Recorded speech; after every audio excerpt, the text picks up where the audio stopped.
When Benjamin Bunny grew up, he married Flopsy, Peter Rabbit's sister. They had such a large family that everybody called them the Flopsy Bunnies. Because there was not always enough to eat, Benjamin used to borrow cabbages from Peter Rabbit, who had a vegetable garden. But sometimes Peter Rabbit had no cabbages to spare. When this happened, the Flopsy Bunnies went across the field to a trash pile in the ditch outside of Mr. McGregor's garden. Mr. McGregor's trash pile was a jumble of jars and paper bags, oily tasting grass clippings, rotten vegetables, and an old boot or two. One day, oh joy, there was overgrown lettuce, which had gone to flower.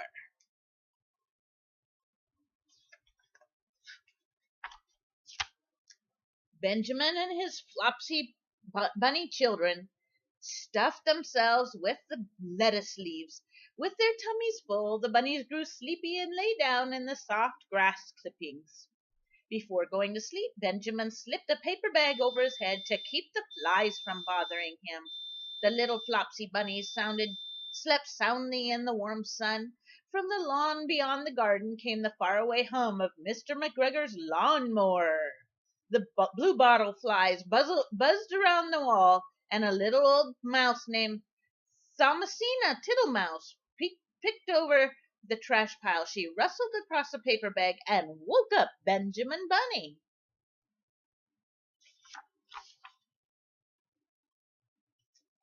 While Thomasina and Benjamin were chatting, they heard the steps of heavy boots. Benjamin hid under his paper bag, and Thomasina Tittlemouse crept inside a jar. Suddenly, Mr. McGregor spied a sack full of grass clippings right on top of the sleeping Flopsy Bunnies. He emptied a sack full of grass clippings on them.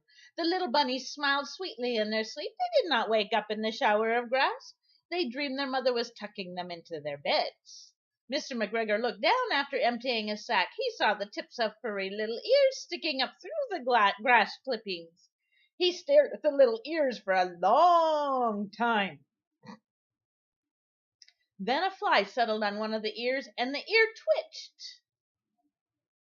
Uh-oh, what's going to happen? Mr. McGregor climbed down onto the trash pile. 1, 2, 3, 4, 5, 6 little rabbits for supper, he said, and he pulled the sleeping bunnies and put them in his sack.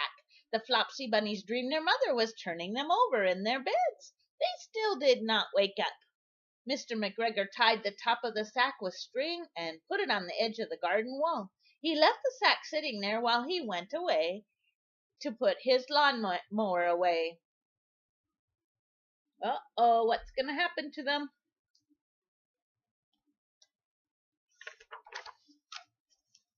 While he was gone, Mrs. Flopsy Bunny came across the field. She looked at the sack sitting on the garden wall. She wondered where Benjamin and her children were.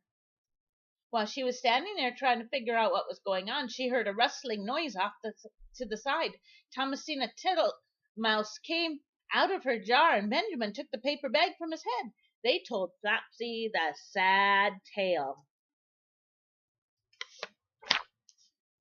Benjamin and Flopsy were without hope. They looked at the sack where their sleeping bunnies lay helpless. Benjamin and Flopsy took the sack down, but they could not untie the string that bound it. What could be done? They were afraid of what might happen if they could not come up with an idea soon. Mrs. Tittlemouse was a very clever mouse. Thinking quickly, she began to nibble a hole in the bottom corner of the sack. The little bunnies were pulled out and awakened. Aren't we thankful for friends? Benjamin and Flopsy then filled the sack with 3 rotten squashes, an old boot brush, and 2 overly ripe turnips. They all hid under a bush and watched for Mr. McGregor. After a while, Mr. McGregor came back, picked up the sack, and carried it off.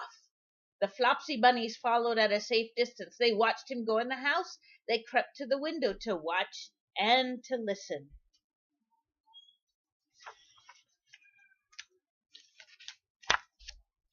The littlest Flopsy Bunny wanted to get a better look at what was happening, so he crawled up onto the windowsill. Mr. McGregor pulled his chair from the table and sat down.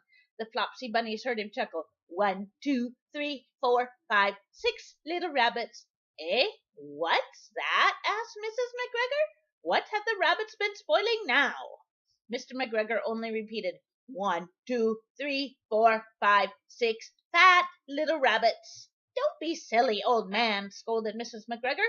Tell me what you mean. In the sack. Mr. McGregor pointed to the lumpy sack on the table. 6 little rabbits for supper. Mrs. McGregor looked at the sack on the table. Do you think she's going to find little rabbits in there? Mrs. McGregor reached out to feel the sack.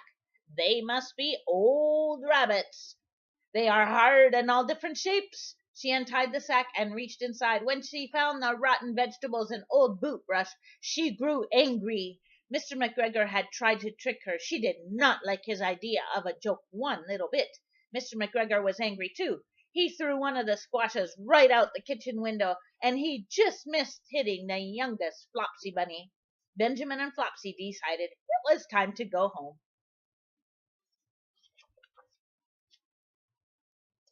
That Christmas, Thomasina Tittlemouse was given a very lovely gift.